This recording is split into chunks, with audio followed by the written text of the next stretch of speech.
Hello student, मैं P square means Pankaj पाल फिर से हाजिर हूँ आपके सामने। और लास्ट लेक्चर्स में जो कि 3 लेक्चर्स कंप्लीट हो चुके थे बच्चों, और इन 3 लेक्चर्स में आपने लाइट के बारे में बहुत कुछ पढ़ा।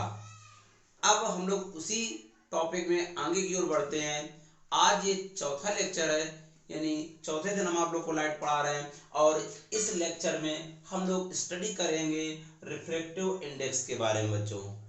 तो हम लोग अपना टॉपिक स्टार्ट करें उसके पहले आप लोग से रिक्वेस्ट कर देना चाहता हूं कि कृपया फिजिक्स बाय पंकज पाल मेरे चैनल को सब्सक्राइब और लाइक जरूर करें, साथ साथ शेयर भी करें, बेल आइकन को प्रेस कर दें जिससे आपको मेरी नई आने वाली वीडियो की जानकारी हो जाए।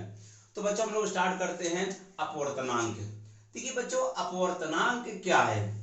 पिछले चैप्टर में आप लोगों ने स्नेल का नियम पढ़ा था आप लोगों ने। अब आपको अपवर्तनांक पढ़ना बच्चों। तो अपवर्तनांक क्या है बच्चों, सुनिएगा कि लाइट जो है, प्रकाश किरण जब मूव करती है किसी मीडियम में, एक मीडियम से दूसरे मीडियम में, तो अपने वे से डेविएट हो जाती है। डेविएट मतलब अपने वे से डेविएट होने का मतलब मार्ग से मुड़ जाती है। इस प्रकार की घटना को हम लोग रिफ्रैक्शन ऑफ लाइट कहते हैं। प्रकाश कण जब एक माध्यम से बच्चों दूसरे माध्यम में जाती है तो अपने मार्ग से विचलित हो जाती है। इस प्रकार की घटना को बेटा प्रकाश का अपवर्तन कहते हैं। अब बात आती है अपवर्तनांक क्या है। तो जब प्रकाश की किरण वायु माध्यम से मान लीजिए किसी दूसरे माध्यम में जा रही है, तो निर्वात में प्रकाश की चाल और किसी माध्यम में प्रकाश की चाल के अनुपात को अपवर्तनांक कहते हैं, क्योंकि अलग अलग माध्यम में प्रकाश की चाल अलग अलग होती है बच्चों। तो निर्वात में प्रकाश की चाल और किसी माध्यम में प्रकाश की चाल के अनुपात को अपवर्तनांक कहते हैं बच्चों। किसे अपवर्तनांक कहते हैं? निर्वात में प्रकाश की चाल और किसी माध्यम में प्रकाश की चाल के अनुपात को अपवर्तनांक कहते हैं। refractive index is a ratio of velocity of light in vacuum to the velocity of light in a medium. Refractive index is a ratio of velocity of light in vacuum to the velocity of light in medium. यानी vacuum में जो light की velocity है और किसी medium में light की velocity के रेशियो को रिफ्रैक्टिव इंडेक्स कहते हैं। किसको बच्चों रिफ्रैक्टिव इंडेक्स कहते हैं? वैक्यूम में लाइट की वेलोसिटी और मीडियम में लाइट की वेलोसिटी के रेशियो को हम लोग रिफ्रैक्टिव इंडेक्स कहते हैं। इसको देखिए, निर्वात में प्रकाश की चाल यानी वैक्यूम में लाइट की वेलोसिटी को c से इंडिकेट करते हैं और किसी माध्यम में प्रकाश की चाल को v से इंडिकेट करते हैं, मीडियम में वेलोसिटी को v से इंडिकेट करते हैं। तो रिफ्रैक्टिव इंडेक्स को n से बच्चों रिप्रेजेंट किया जाता है। तो n इज इक्वल टू बच्चों c/v हो जाएगा। क्या हो जाएगा? c/v। यानी निर्वात में चाल और किसी माध्यम में प्रकाश की चाल, वैक्यूम में वेलोसिटी और मीडियम में वेलोसिटी के रेशियो को रिफ्रैक्टिव इंडेक्स कहते हैं। अब ये भी देखिए दूसरी डेफिनेशन बन सकती है कि लाइट मान लीजिए पहले मीडियम से दूसरे मीडियम में जा रही है, तब क्या वेलोसिटी मतलब रिफ्रैक्टिव इंडेक्स बनेगी वेलोसिटी के केसेस में। तो डेफिनेशन बनेगी कि प्रथम माध्यम में प्रकाश की चाल और द्वितीय माध्यम में प्रकाश की चाल के अनुपात को अपवर्तनांक कहते हैं बच्चों। किसको? प्रथम माध्यम में प्रकाश की चाल और द्वितीय माध्यम में प्रकाश की चाल के अनुपात को अपवर्तनांक कहते हैं। सॉरी। तो प्रथम माध्यम में प्रकाश की चाल और द्वितीय माध्यम में प्रकाश की चाल के अनुपात को अपवर्तनांक कहते हैं। किसे बच्चा लोग? कि the velocity of light in first medium to the velocity of light in second medium, इनके रेशियो को हम लोग क्या कहेंगे? Refractive index. किसे रिफ्रैक्टिव इंडेक्स कहेंगे?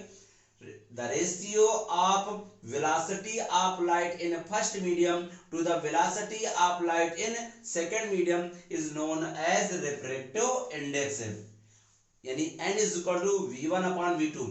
फर्स्ट मीडियम में लाइट की वेलोसिटी बच्चा लोग और सेकंड मीडियम में लाइट की वेलोसिटी के रेशियो को हम लोग रिफ्रैक्टिव इंडेक्स कहते हैं। अगर यूनिट की बात की जाए तो refractive index have no unit. Refractive index have no unit, क्योंकि velocity by velocity same unit होने के कारण इसकी कोई भी यूनिट नहीं होती, कोई मात्रक बच्चों नहीं होता है। अब हम लोग इसके आगे चलते हैं। देखिए प्रिंसिपल ऑफ रिवर्सिबिलिटी, यानी रिफ्रैक्टिव इंडेक्स तो समझ में आया। n is equal to c/v या n is equal to v1/v2, n is equal to v1/v2। अब आते हैं उत्क्रमणियता का सिद्धांत, principle of reversibility, principle of reversibility. तो यहाँ आपको इस चित्र में हो रहा भैया कि एक ये माध्यम 1 है, ये माध्यम 2 है, ये फर्स्ट मीडियम है, ये सेकंड मीडियम है, ये फर्स्ट मीडियम है, ये सेकंड मीडियम है। ये एक प्रकाश की किरण इस मीडियम से आ रही है, दूसरे मीडियम में जा रही है। Light ray is travelling from first medium to second medium. तो लाइट रे फर्स्ट मीडियम से बच्चा लोग सेकंड मीडियम में जा रही है। तो देखिए जब फर्स्ट मीडियम से सेकंड मीडियम में जाएगी तो ये पॉइंट आपका पॉइंट ऑफ इंसिडेंस होगा, आपतन बिंदु होगा बच्चा लोग। ये पॉइंट जो होगा वो कौन सा होगा बच्चा लोग, आपतन बिंदु होगा। और ये नॉर्मल होगा बेटा, यानी आपतन कोण यानी इंसिडेंस एंगल, और ये नॉर्मल होगा, आपतन कोण बन जाएगा बच्चा लोग, आई बन जाएगा। इसके बाद जब इस माध्यम से इस माध्यम में जाएगी, प्रकाश किरण इस माध्यम से इस माध्यम में जाएगी, तो बेटा इस माध्यम में इस मीडियम में ये रिफ्लेक्शन एंगल होगा, यानी एंगल ऑफ रिफ्लेक्शन अपवर्तन कोण हो जाएगा बेटा। ये आपतन कोण है, ये अपवर्तन कोण हो जाएगा, ये इंसिडेंस एंगल है, ये एंगल ऑफ रिफ्लेक्शन हो जाएगा बच्चा लोग। अब सुनिएगा, ये जो किरण यहां से चल करके इस मीडियम में आ रही है, इसके मार्ग में हमने एक प्लेन मिरर रख दिया। क्या रख दिया, प्लेन मिरर रख दिया। तो जैसे प्लेन मिरर बच्चा लोग रखेंगे तो ये लाइट रे इस पर जैसे आएगी और टकराकर फिर अपने वे पर डेविएट हो जाएगी। बस याद रखिए प्लेन मिरर जो है इस लाइट रे, रिफ्लेक्टेड लाइट रे पर परपेंडिकुलर होना चाहिए, यानी जो समतल दर्पण है बच्चों वो आपतित किरण, ये सॉरी अपवर्तित किरण पर लंब होना चाहिए। तो ये जो लाइट जैसे ही मिरर रखेंगे तो ये फिर से परावर्तित हो जाएगी, मतलब उत्क्रम हो जाएगी। क्या हो जाएगी, उत्क्रम हो जाएगी, रिवर्स हो जाएगी। पहले लाइट रे आ रही है, फिर जब जैसे ही मिरर रखेंगे इस मिरर के कारण, दर्पण के कारण प्रकाश की किरण उल्टा लौट जाएगी, मतलब उत्क्रम हो जाएगी, रिवर्स हो जाएगी बच्चों। उस तो क्या होगा बच्चों, देखिए तो यहाँ पर माना है कोई प्रकाश की किरण, माना कोई प्रकाश किरण पहले माध्यम से दूसरे माध्यम में प्रवेश कर रही है, माना कोई प्रकाश किरण पहले माध्यम से दूसरे माध्यम में बच्चों प्रवेश कर रही है। दूसरे माध्यम में प्रकाश की किरण के मार्ग पर, दूसरे माध्यम में प्रकाश की किरण के मार्ग पर कोई समतल दर्पण रख देने पर, क्या रख देने पर बच्चों, समतल दर्पण रख देने पर यह प्रकाश की किरण परावर्तन के पश्चात उसी मार्ग पर वापस लौट जाती है। मींस इंग्लिश में ऐसे ट्रांसलेट करेंगे कि let a light ray is travelling from first medium to second medium, let a light ray is traveling from first medium to second medium when a plane mirror is placed, when a plane mirror is placed in the way of light ray in second medium, when a plane mirror is placed in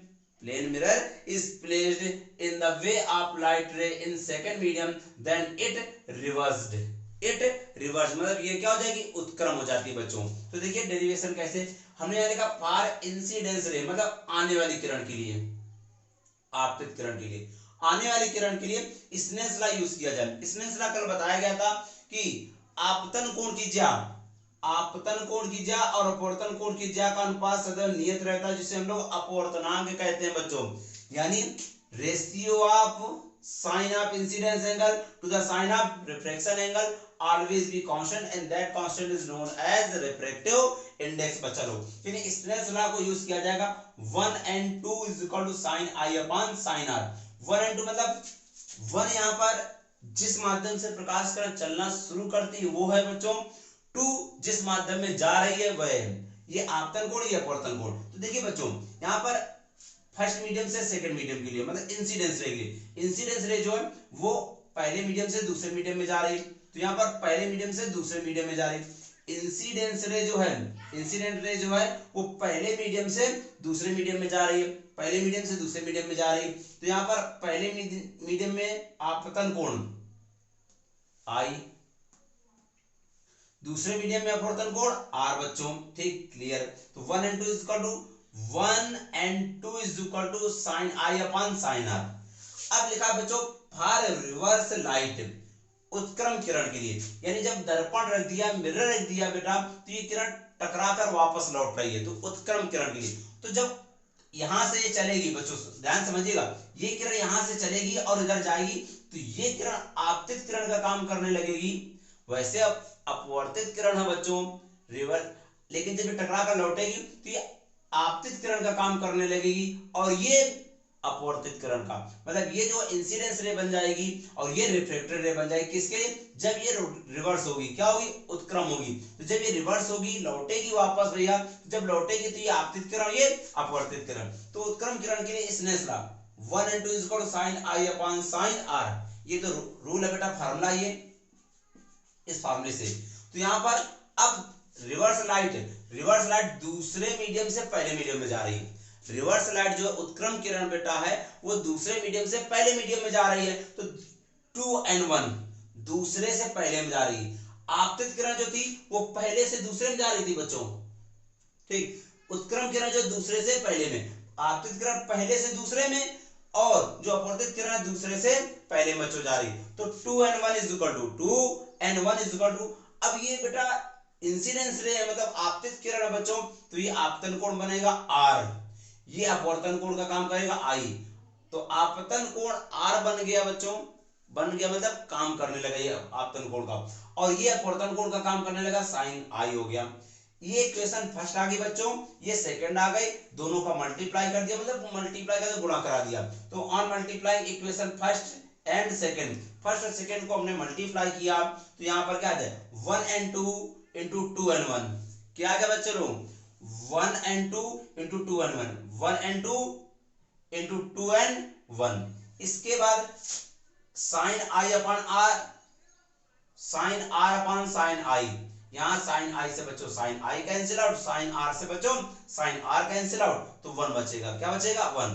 तो 1n2 = ये by में चला जाए बेटा 1/2n1, तो 1n2 = 1/2n1। यानी आप कह सकते हैं बच्चों कि अगर प्रकाश की किरण की दिशा बदलती है, लाइट रे की डायरेक्शन चेंज होती है, रिवर्स होती है, तो अपवर्तनांक यानी रिफ्रैक्टिव इंडेक्स भी रिवर्स हो जाते हैं बच्चों। अगर प्रकाश की किरण की दिशा बदलती है, प्रकाश की किरण की दिशा बदलती है, उल्टा हो जाती है, लाइट रे की डायरेक्शन रिवर्स होती है, तो उनके रिफ्रैक्टिव इंडेक्स भी रिवर्स हो जाते हैं बच्चों। ठीक, क्लियर बेटा। यानी प्रकाश है जैसे 1n2 लिखा है, 1n2 लिखा है इसको अगर ANG लिखना चाहे, क्या लिखा है ANG लिखा है, तो इसको 1/GNA भी लिखा जा सकता है।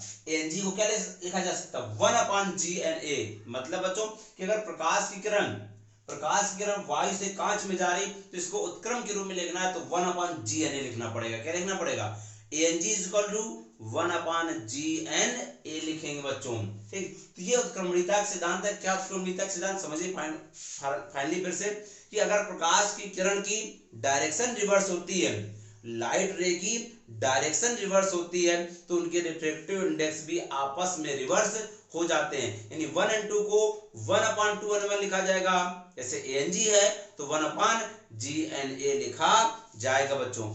अब बात आती है, समझिए ध्यान से, कि relation between refractive index of several medium, relation between refractive index of several medium, यानी विभिन्न माध्यम के अपवर्तनांक में संबंध, विभिन्न माध्यम के अपवर्तनांक में संबंध, अपवर्तनांक में संबंध, किसमें संबंध बच्चा लोग, विभिन्न माध्यम के अपवर्तनांक में संबंध। यानी अब प्रकाश किरण एक माध्यम से दो माध्यम में ना जाकर पहले माध्यम से दूसरे माध्यम में जाए, दूसरे से फिर तीसरे माध्यम में जाए, मतलब विभिन्न माध्यम के अपवर्तनांकों में संबंध निकालना है। तो देखो बच्चा कैसे बताएगा, यहाँ पर हमने 3 मीडियम शो किए हैं, एक एयर, एक मान लीजिए ग्लास, उधर ये वाटर है। आप अलग अलग शो कर सकते हैं,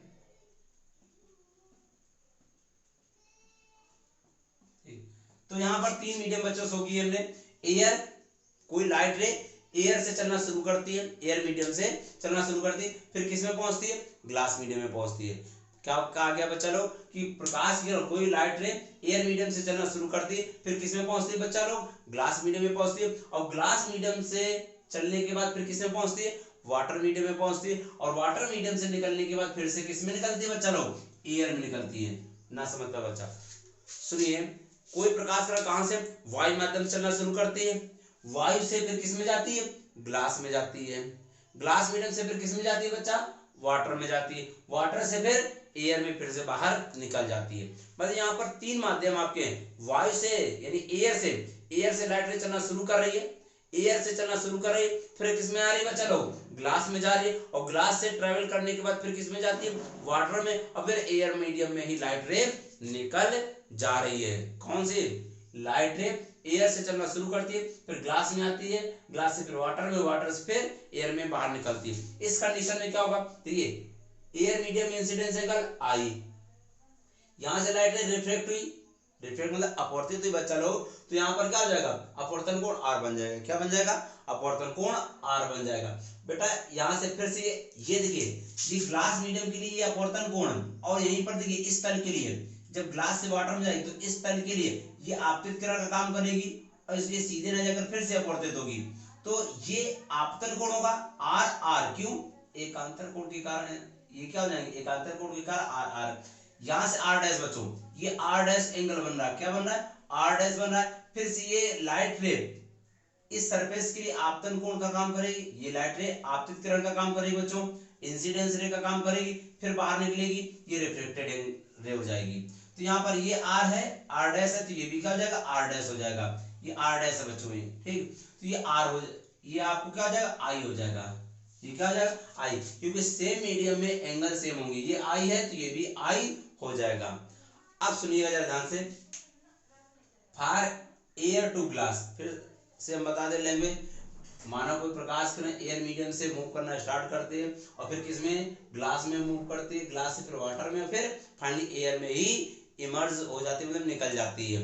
अब क्या होगा, फॉर एयर टू ग्लास, यानी एयर टू ग्लास मीडियम के लिए, एयर टू ग्लास मीडियम के लिए, ये आपतन कोण है बच्चों, ये अपवर्तन कोण है, ये इंसिडेंस एंगल है, यानी एंगल ऑफ इंसिडेंस है, ये एंगल ऑफ रिफ्लेक्शन है।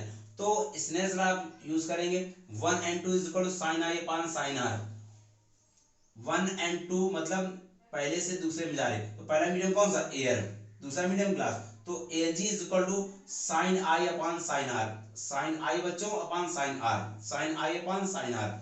इसके बाद for glass to water, glass से वाटर में जब लाइट रे मूव करेगी, लाइट रे ग्लास मीडियम से वाटर मीडियम में मूव करेगी, तो बच्चों सुनिएगा, जब ग्लास से वाटर में जाएगी तो ये आपतन कोण होगा, इंसिडेंस एंगल होगा, ये रिफ्लेक्शन एंगल होगा, मतलब अपवर्तन कोण हो जाएगा। तो साइन आर किसके, for glass to water, sine i upon sine r formula use करेंगे। तो यहाँ पर 1 and 2 मतलब पहले से दूसरे में जा रही, तो ग्लास टू वाटर के लिए ये पहला मीडियम, ये दूसरा medium, glass to water, glass to water, sine r upon sine r dash, क्यों, क्योंकि ये आपतन कोण का वर्क करेगा भैया, मतलब इंसिडेंस एंगल और ये एंगल ऑफ रिफ्लेक्शन का, तो sine r upon sine r dash हो जाएगा। इतना क्लियर बच्चों, देख लीजिए आप लोग इसको।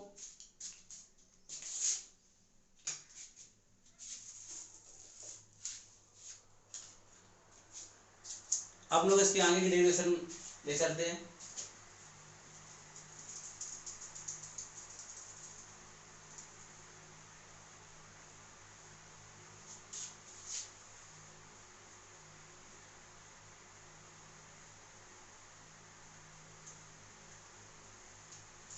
देखिए बच्चों, तो सुनिएगा, लाइट रे पहले एयर से ग्लास में गई, एयर से जब ग्लास में गई तो ये आपतन कोण, ये अपवर्तन कोण, ये इंसिडेंस एंगल, ये एंगल ऑफ रिफ्लेक्शन, तो ए एन जी मतलब एयर से glass, sine i upon sine r, sine i upon sine are.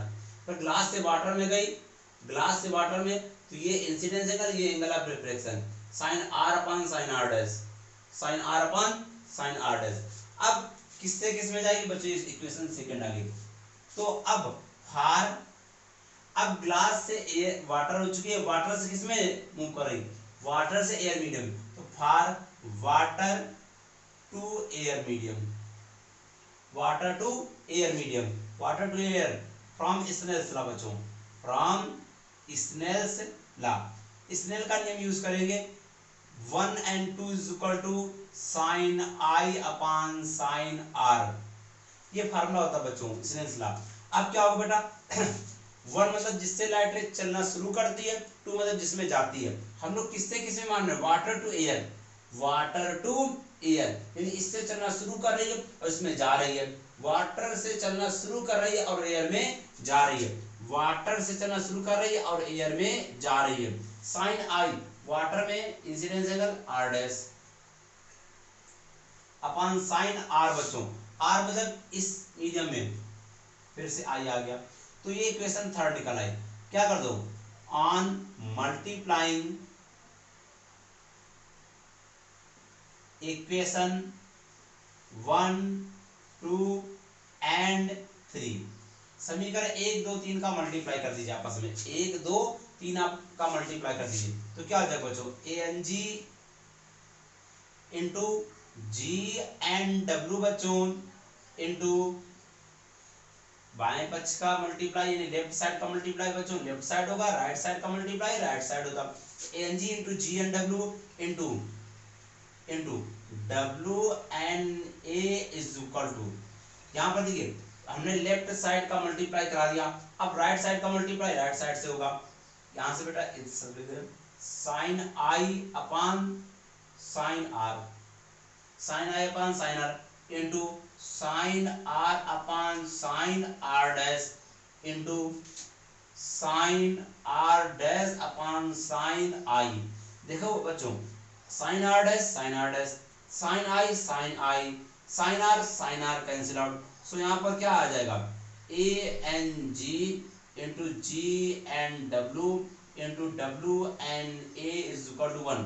किसी भी एक टर्म को छोड़ करके बाकी को ट्रांसफर कर दी, किसी भी एक टर्म को, सपोज इसको हमने यहाँ पर रखा, बाकी को ट्रांसफर करेंगे तो ANG इज इक्वल टू बच्चा क्या आ जाएगा 1 upon GNW into WNA, ANG is equal to 1 upon GNW into WNA, इसको ANG is equal to ANG is equal to 1 upon GNW, अभी आपने पढ़ा रिवर्सिबिलिटी ऑफ लाइट उत्क्रमणिता सिद्धांत, तो 1 अपान GNW को क्या ले सकते हैं, 1 अपान GNW को क्या ले सकते हैं बच्चों, WNG ले सकते हैं, और 1 अपान GNW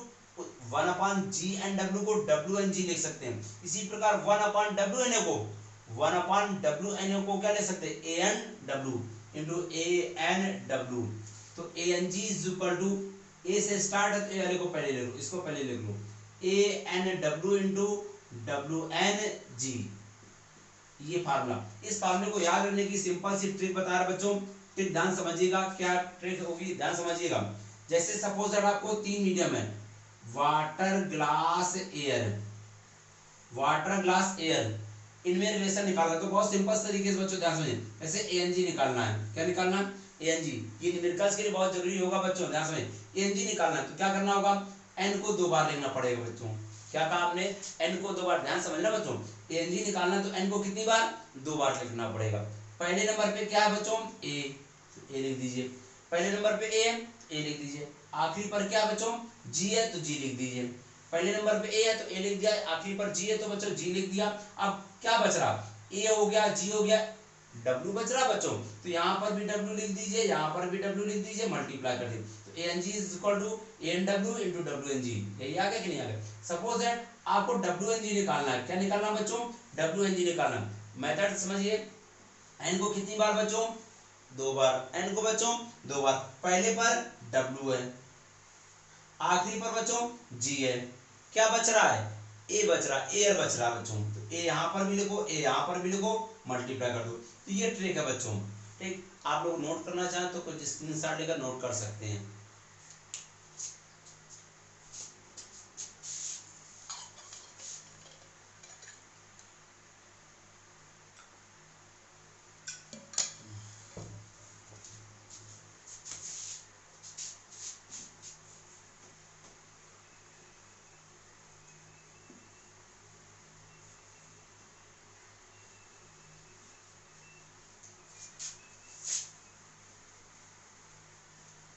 अब बच्चों सुनिएगा, अब हम लोग चलते हैं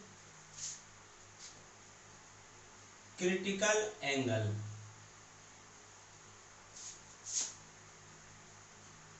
क्रांतिक कोण, क्रिटिकल एंगल, क्रांतिक कोण। देखिए क्रिटिकल एंगल क्या है, इस समझने के लिए बच्चों समझिएगा। आपको हमने लास्ट लेक्चर में बताया था, ये पिछले लेक्चर नंबर 3 में, आप लोग YouTube में हमारे देख लेंगे, physics bye Pankaj Pal, lecture 3 reflection of light, उस लेक्चर में देख लेंगे तो आपको पता चल जाएगा क्या बताने जा रहे हैं। तो हम ये बताया था कि जब कोई प्रकाश की किरण रेयर मीडियम से डेंस मीडियम में जाती है तो प्रकाश करें जब रेयर मीडियम से डेंस मीडियम में जाएगी तो अपने वेव से डेविएट होकर, इसको बेटा विरल माध्यम कहते हैं, ये क्या है सघन माध्यम है। तो जब प्रकाश कर विरल माध्यम से सघन माध्यम में जाएगी अपने मार्ग से विचलित होकर क्या होती है बच्चों, अपने मार्ग से विचलित होकर अविलंब के पास आ जाती है। विरल से सघन में जाती है तो अपने मार्ग से विचलित होकर अविलंब के पास आ जाती है, नॉर्मल के पास आ जाती है। और ये भी बताया था लास्ट में बच्चों कि अगर डेंस मीडियम से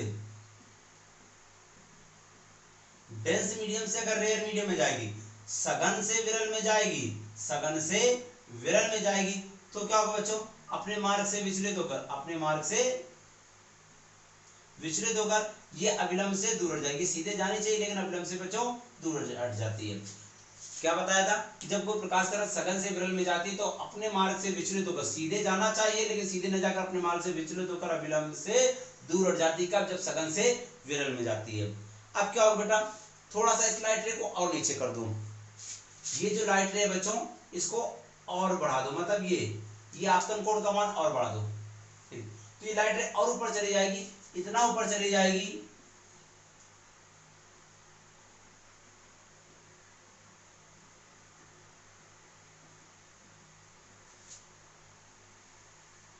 अगर ये इतना ऊपर चली जाए बच्चों कि ये ऊपर इस सरफेस तक चली जाए, मतलब ये अपवर्तन कोण कितने डिग्री का हो जाए, 90 डिग्री का हो जाए, तो ये जो एंगल है इस एंगल को हम लोग क्या कहेंगे, क्रिटिकल एंगल कहेंगे। क्या कहेंगे, क्रिटिकल एंगल। फिर सुनिए, जब प्रकाश किरण विरल से सघन में जाती है तो अविलंब के पास आ जाती है, अविलंब के पास आ जाती है, मतलब रेयर मीडियम से डेंस मीडियम में जाती है। किसमें बेटा, रेयर मीडियम से डेंस मीडियम में जाती है तो अविलंब के पास यानी नॉर्मल के पास आती है, और जब डेंस से रेयर में जाती है तो नॉर्मल से दूर जाती है, अविलंब से दूर जाती है। अगर इस एंगल को और बढ़ा दीजिए तो प्रकाश की किरण जो लाइट रे जो है और ऊपर जाएगी, मतलब 90 एंगल बन जाएगा, angle of refraction 90।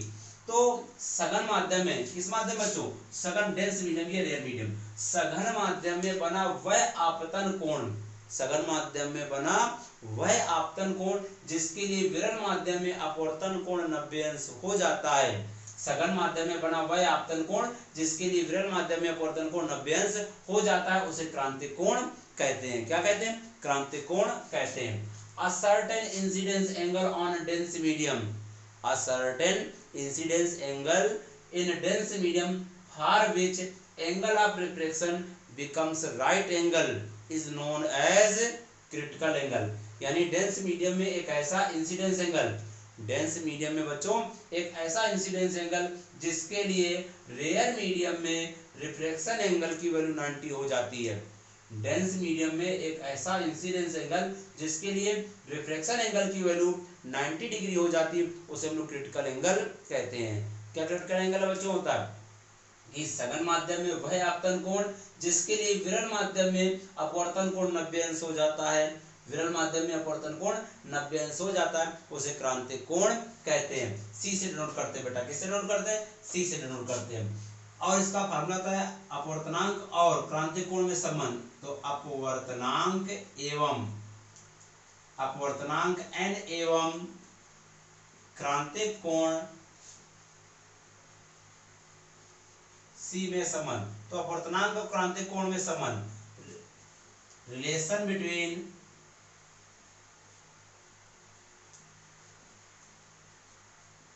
Refractive index and critical angle, critical angle, refractive index को n से बच्चों, क्रिटिकल एंगल को c से। तो फार्मूला होता है बच्चों n is equal to 1 sin c, n is equal to 1 sin c। क्या होता है बच्चों, n is equal to 1 sin c। ये रिफ्रैक्टिव इंडेक्स और क्रिटिकल एंगल में रिलेशन। याद रखिएगा जो n है वो क्या होता है बेटा, ANG होता है। ANG मतलब एयर के रिस्पेक्ट में ग्लास का रिफ्रैक्टिव इंडेक्स, n जो होगा वो एयर के रिस्पेक्ट में ग्लास का रिफ्रैक्टिव इंडेक्स, वायु के सापेक्ष कांच का अपवर्तनांक। क्लियर बच्चों। अब इसके बाद आता है पूर्ण आंतरिक परावर्तन, पूर्ण आंतरिक परावर्तन, टोटल इंटरनल रिफ्लेक्शन। पूर्ण आंतरिक परावर्तन, टोटल इंटरनल रिफ्लेक्शन। पूर्ण आंतरिक परावर्तन क्या बच्चों, इसी कंडीशन की बात करते हैं हम, ये क्रिटिकल एंगल को थोड़ा और बढ़ा दें, क्रिटिकल एंगल को थोड़ा और बढ़ा दें तो क्या होगा, क्रिटिकल एंगल को और बढ़ा दें,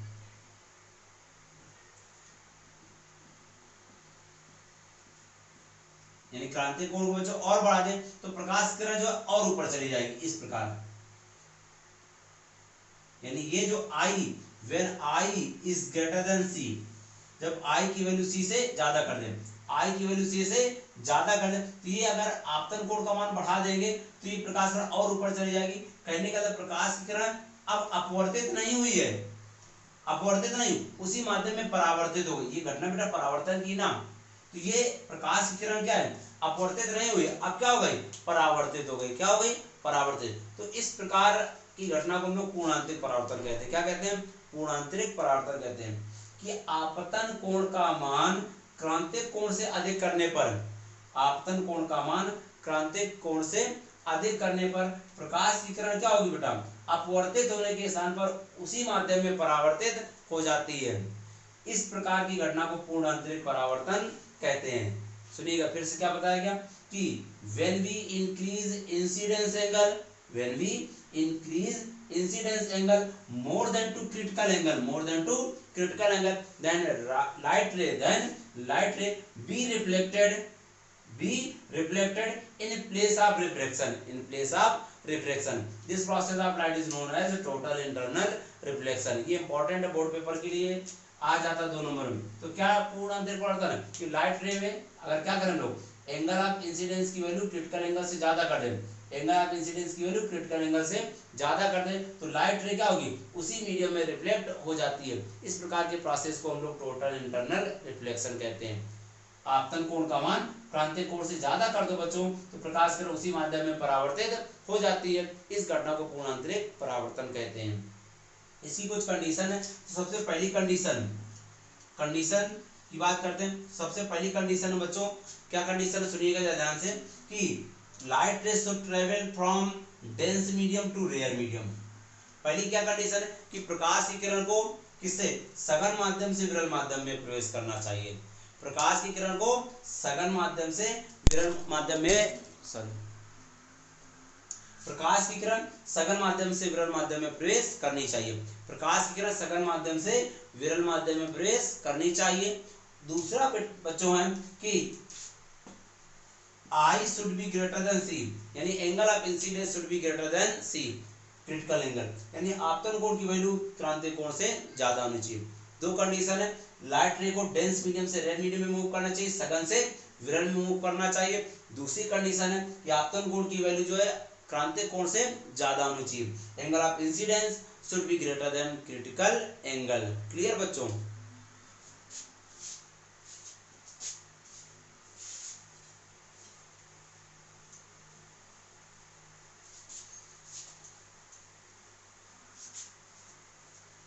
तो बच्चों टोटल इंटरनल रिफ्लेक्शन क्या बताया गया, टोटल इंटरनल रिफ्लेक्शन ये बताया गया कि अगर इंसिडेंस एंगल की वैल्यू क्रिटिकल एंगल से ज्यादा कर दो तो लाइट रे उसी मीडियम में रिफ्लेक्ट हो जाती है। इस प्रोसेस को टोटल इंटरनल रिफ्लेक्शन कहते हैं।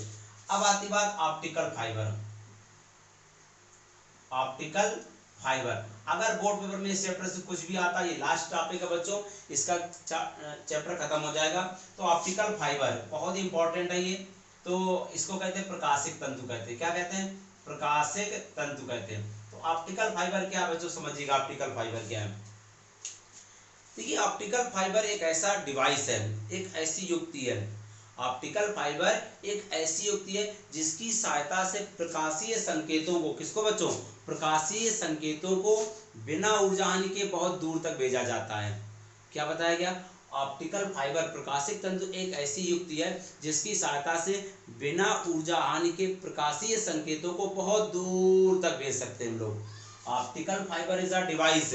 Optical fiber is a device by which we can send optical signals without energy loss.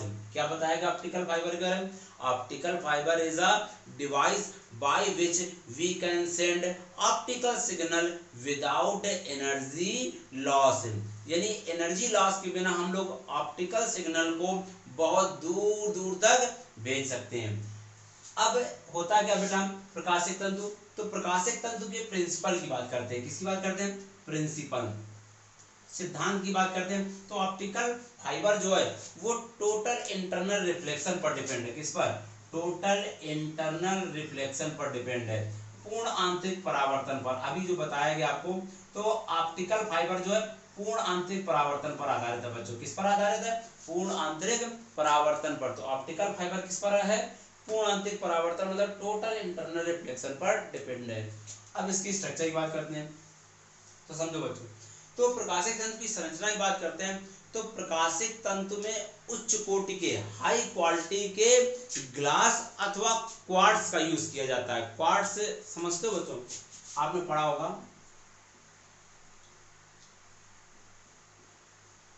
तो हाई क्वालिटी के ग्लास और क्वार्ट्ज का यूज किया जाता है। किसका यूज किया जाता है?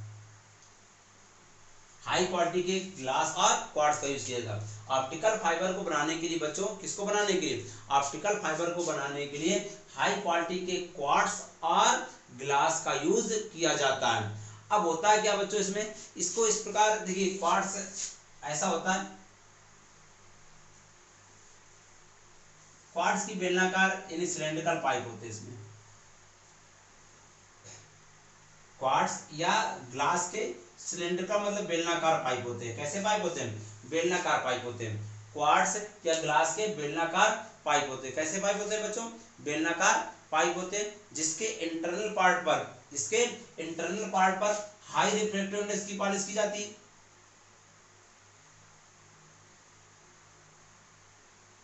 इसके इंटरनल पार्ट पर बच्चों हाई रिफ्रैक्टिव इंडेक्स की पॉलिश की जाएगी। हाई रिफ्रैक्टिव इंडेक्स मटेरियल मतलब उच्च अपवर्तनांक के पदार्थ की पॉलिश की जाएगी। इसके इंटरनल पार्ट पर क्या होता है बच्चों? हाई रिफ्रैक्टिव इंडेक्स के मटेरियल की पॉलिश की जा रही। देखिए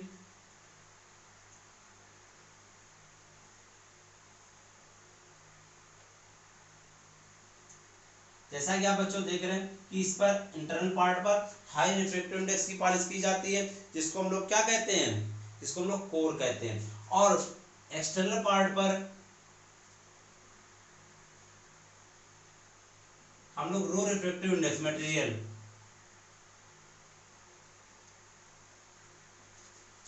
एक्सटर्नल पार्ट पर क्या करते हैं?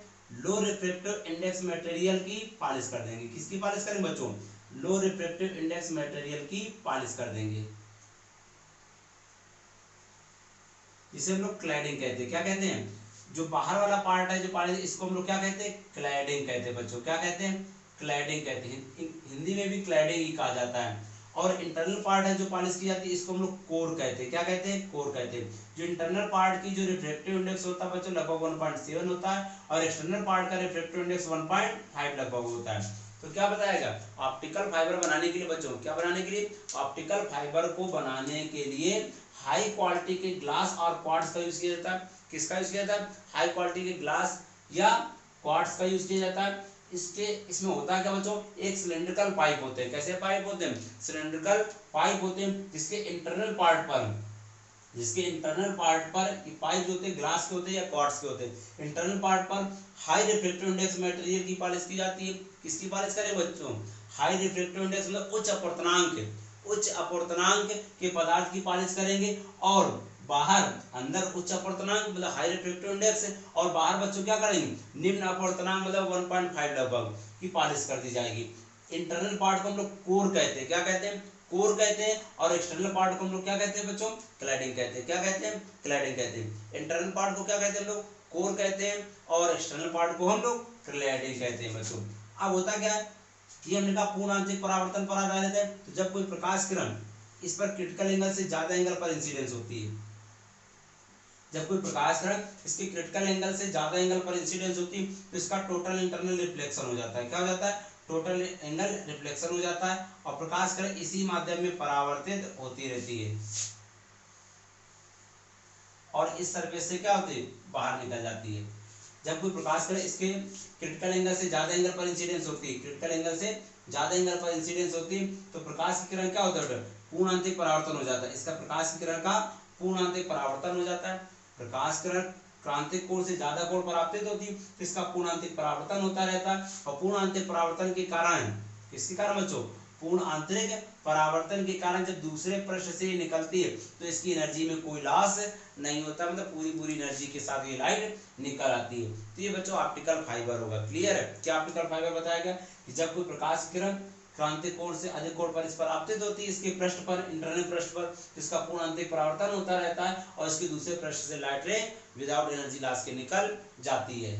तो ये प्रकाशिक तंतु है। आपने इसका यूज जैसे इंडोस्कोपी में देखा होगा, मेडिकल लाइन में आप लोग इंडोस्कोपी वर्ड सुना होगा। इंडोस्कोपी में क्या होता है कि शरीर के इंटरनल पार्ट के भागों की जानकारी करने के लिए क्या नोज से एक ऑप्टिकल पाइप डाला जाता है, जिसको प्रकाशिक तंतु कहते हैं, ऑप्टिकल फाइबर जिसको कहते हैं। तो ऑप्टिकल पाइप जैसे डाला जाता है और अंदर के क्या उसमें लाइट होती है, ऑप्टिकल फाइबर जो लाइट होती है वो अंदर के फेफड़ों की जांच वगैरह करने के लिए यूज किया जाता है, तो इसको इंडोस्कोपी कहते हैं। तो ये बच्चों चैप्टर हमारा इस प्रकार फिनिश होता है और हम लोग अगले जब टॉपिक में आएंगे तो नेक्स्ट चैप्टर के साथ आएंगे। आज की क्लास के लिए थैंक यू। और फिर से मैं रिक्वेस्ट कर देना चाहता हूँ कि कृपया मेरे P square physics classes channel को या फिजिक्स बाय पंकज पाल चैनल को लाइक और सब्सक्राइब अवश्य करें।